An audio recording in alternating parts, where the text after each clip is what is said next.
L सुगेंडो, California. 22 जुलाई 1957 की एक शाम को लवर्स लेन के पास एक आदमी कुछ टीनेजर से बंदूक की नोक पर उनकी कार छीन लेता है और उनकी कार लेके वहाँ से भागने से पहले उनके कपड़े उतरवाकर उन्हें नंगा कर देता है। और वही लवर्स लेन के ही कुछ ही दूरी पर दो पुलिस वाले पेट्रोलिंग कर रहे थे कि अचानक कोई आदमी उन पर फायरिंग करके उन्हें मौत के घाट उतार देता है। तो क्या एक ही दिन में एक ही जगह पर हुई इन दो घटनाओं के बीच कोई कनेक्शन था, और अगर हाँ तो आखिर कौन था इन सबके पीछे?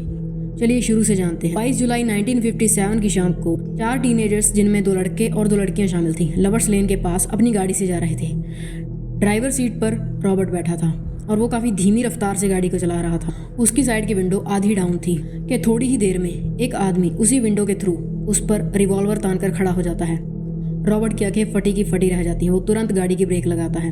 वो आदमी उनसे गन पॉइंट पर उनके सारे पैसे और सारी कीमती चीज़ें मांगता है और वो लोग अपनी जान बचाने के लिए उनके पास जितना भी पैसा था वो सब कुछ उसके हवाले कर देते हैं। इसके बाद वो आदमी गन पॉइंट पर उन्हें अपने कपड़े उतारने के लिए कहता है और उन्हें नंगा कर देता है और इसके बाद उनकी आंखें और हाथों को कसकर बांध देता है। उनमें से वो एक लड़की को असॉल्ट भी करता है।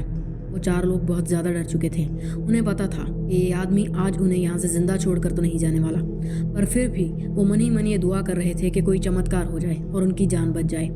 इतने में ही वो आदमी उन 4 को पीछे मुड़कर मैदान की तरफ भागने को कहता है। उन्हें पता था कि वो आदमी शायद उन्हें पीछे से शूट कर देगा, पर थोड़ी देर भागने के बाद उन्हें अपनी कार का दरवाज़ा बंद होने और कार के स्टार्ट होकर वहाँ से चले जाने की आवाज़ आती है। वो आदमी वहाँ से उनकी कार लेकर जा चुका था। इसी स्पॉट से थोड़ी दूरी पर जाकर एक जगह 2 पुलिस वाले पेट्रोलिंग कर रहे थे।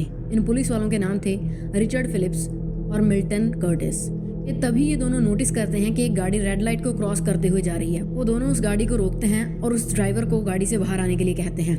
जब वो लोग उस आदमी से बात कर ही रहे थे कि तभी वहाँ से पुलिस की एक और गाड़ी गुजरती है। वो पुलिस वाले गाड़ी रोककर उनसे पूछते हैं कि आखिर क्या बात है।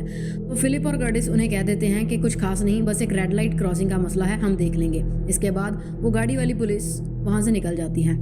लेकिन जैसे ही पुलिस की गाड़ी वहाँ से जाती है तो वो आदमी अपने पास से एक 22 कैलिबर की रिवॉल्वर निकालता है और उन दोनों पुलिस वालों पर 3-3 बार फायरिंग कर देता है। ऑफिसर फिलिप्स भी अपनी सर्विस वाली रिवॉल्वर निकालते हैं और उस आदमी पर फायरिंग कर देते हैं, जिनमें से एक गोली उस आदमी की पीठ को छूकर निकल जाती है, लेकिन फिर भी वो वहाँ से भागने में सफल हो जाता है। ऑफिसर फिलिप्स मरने से पहले इस बात की जानकारी रेडियो के थ्रू सभी पुलिस वालों को दे देते हैं और पुलिस मौके पे वहाँ पहुँच जाती है। लेकिन फिर भी फिलिप्स और कर्टिस की जान बच नहीं पाती, उनकी वहीं मौके पर ही मौत हो जाती है। पुलिस इस केस को तुरंत सीरियसली लेती है क्योंकि यहाँ मामला 2 पुलिस वालों की हत्या का था। पुलिस हर तरफ से कोशिश कर रही थी कि उन्हें कोई क्लू मिल जाए और वो उस कातिल तक पहुंच जाए। और तभी उनके पास एक रिपोर्ट आती है कि लवर्स लेन के पास उस दिन एक रॉबरी हुई थी जिनमें एक आदमी 4 लोगों से उनकी गाड़ी लेकर भागा था।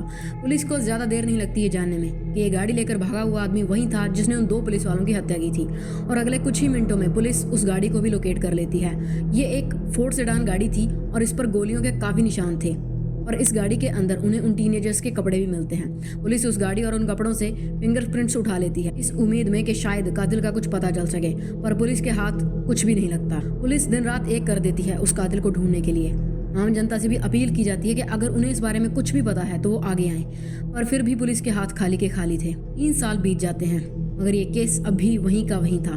पर साल 1960 में मैनहट्टन का रहने वाला एक आदमी पुलिस के पास आता है और वो बताता है कि जब वो अपने घर के बैकयार्ड की खुदाई कर रहा था तो उसे वहाँ से 2 घड़ियाँ और एक 22 कैलिबर की रिवॉल्वर मिली है। पुलिस जब जांच करती है तो उन्हें पता चलता है कि ये 2 घड़ियाँ उन 4 टीनेजर्स की थी उस दिन गन पॉइंट पर लूटा गया था जिस रात ऑफिसर फिलिप और कर्टिस का कत्ल हुआ था। और उस रिवॉल्वर को जांचने पर भी उन्हें ये पता चलता है कि ये वही रिवॉल्वर है जिससे ऑफिसर फिलिप और कर्टिस की हत्या की गई थी। उस गन के सीरियल नंबर से पुलिस उस गन के ओनर तक पहुंचने की कोशिश करती है। अब उन्हें ये पता चलता है कि इस गन को उन ऑफिसर्स की हत्या के ठीक 4 दिन पहले ही खरीदा गया था और इसे खरीदने वाले ने अपना नाम जीडी विल्सन बताया था जो कि मियामी का रहने वाला था। लेकिन जांच करने पर पुलिस को यह पता चलता है कि ये एक फेक एड्रेस था और ना ही मियामी में कोई जीडी विल्सन नाम का आदमी रहता था। उस गन स्टोर से ही थोड़ी दूरी पर एक YMCA नाम का होटल था। उस होटल के रजिस्टर पर भी एक कस्टमर ने अपने साइन जॉर्ज डी विल्सन नाम से करे थे और वहाँ भी एड्रेस की जगह मियामी का कोई एड्रेस दे रखा था। तो पुलिस के लिए ये एक नई डिस्कवरी थी कि ये जो कातिल था ये वहाँ का रहने वाला नहीं था, ये कहीं बाहर से आया था, इसीलिए वो इस होटल में रुका था। पर कातिल उनसे अब भी बहुत दूर था। वो मियामी में हर एक जॉर्ज नाम के व्यक्ति से पूछताछ करते हैं कि शायद उनके हाथ कुछ सबूत लग जाए, पर उन्हें कुछ भी नहीं मिलता। अब तो पुलिस ने भी उम्मीद छोड़ दी थी कि ये केस कभी सॉल्व भी हो पाएगा और ये केस ऐसे ही फाइलों में कहीं ना कहीं दब कर रह जाता है। और साल आ जाता है 2002। जब पुलिस के हाथ एक जानकारी लगती है इस केस के बारे में। दरअसल एक औरत आती है पुलिस स्टेशन और वो पुलिस को ये बताती है कि उसके एक अंकल हैं जिन्होंने उसे एक बार बताया था कि कैसे उन्होंने 2 पुलिस वालों की हत्या कर दी थी और वो कभी भी पकड़े नहीं गए।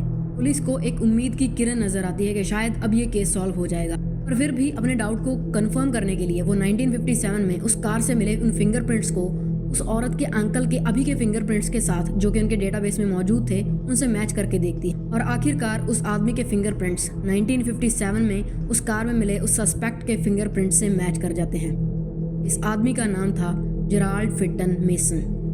पुलिस खुश थी कि फाइनली उन्होंने कातिल को ढूंढ लिया है और वो थोड़ा कंफ्यूज भी थे क्योंकि इस नाम के किसी भी आदमी को उन्होंने 1957 के टाइम पर इन्वेस्टिगेट नहीं किया था। अब थोड़ा इस मेसन के बारे में जानते हैं कि आखिर ये था कौन।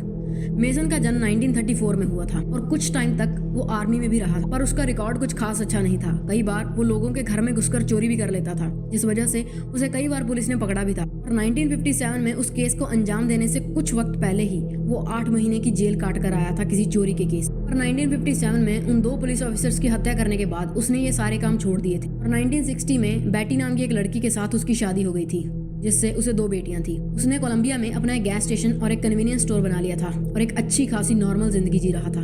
खैर, पुलिस अपने केस को और मजबूत करने के लिए और सबूत जुटा रही थी। वो मेसन की करंट हैंडराइटिंग को 1957 में उस YMCA होटल के रजिस्टर वाले आदमी की हैंडराइटिंग से मैच करवाते हैं, जो कि 100% मैच हो जाती है। इसके बाद वो 3 लोगों को विटनेस बनाते हैं जिन्होंने उस रात कातिल का चेहरा देखा था, जिसमें से वो 2 पुलिस वाले भी शामिल थे जो उस रात फिलिप और कर्टिस के पास से अपनी कार में गुजरे थे। और ये तीनों ही मेसन की 1957 की फोटो देखकर इस बात की पुष्टि कर देते हैं कि हाँ, उस रात उन्होंने इसी आदमी को देखा था और इसी आदमी ने ऑफिसर फिलिप और कर्टिस का कत्ल किया था। और इतने सारे सबूत इकट्ठा करने के बाद आखिर 29 जनवरी 2003 को पुलिस मेसन के घर पहुंचती है और उसे अरेस्ट कर लेती है। लेकिन जब वो उसे अरेस्ट करते हैं तो मेसन बहुत हैरान था और वो उनसे कहता है कि तुम लोग 40-50 साल पुरानी बात के लिए मुझे अरेस्ट करने आए हो। खैर, अरेस्ट करने के बाद जब उसे पुलिस स्टेशन लाकर एग्जामिन किया गया तो पुलिस ने उसकी पीठ पर एक गोली का निशान भी नोटिस किया, जो कि ऑफिसर फिलिप ने उसे मारी थी उस रात को। इसके बाद मुकदमा शुरू होता है जिसमें मेसन अपने सारे गुनाहों को कबूल कर लेता है और उस रात के बारे में वो ये कहता है कि उसे नहीं पता कि उसने उस दिन उन टीनेजर्स से क्यों चोरी की थी। ऐसे ही बस उसके दिमाग में आ गया और उसने कर दिया। और उन ऑफिसर्स के कत्ल के लिए वो कहता है कि उसे लगा था कि अगर उन पुलिस वालों को ये पता चल गया वो क्या करके आया है और उन्होंने उसे अरेस्ट कर लिया तो उसकी सारी जिंदगी जेल में ही कटेगी। और इसी पकड़े जाने के डर की वजह से ही उसने उन दोनों ऑफिसर्स को गोलियां मार दी। कुछ महीने ये केस चलता है और आखिरकार कोर्ट अपना फैसला सुनाती है और मेसन के गुनाहों के लिए उसे उम्र कैद की सजा सुनाई जाती है। देर ही सही पर आखिरकार ऑफिसर फिलिप और कर्टिस की फैमिलीज को इंसाफ मिला। तो ये था हमारा आज का केस। उम्मीद है आपको पसंद आया होगा एंड ड्रॉप योर कमेंट्स।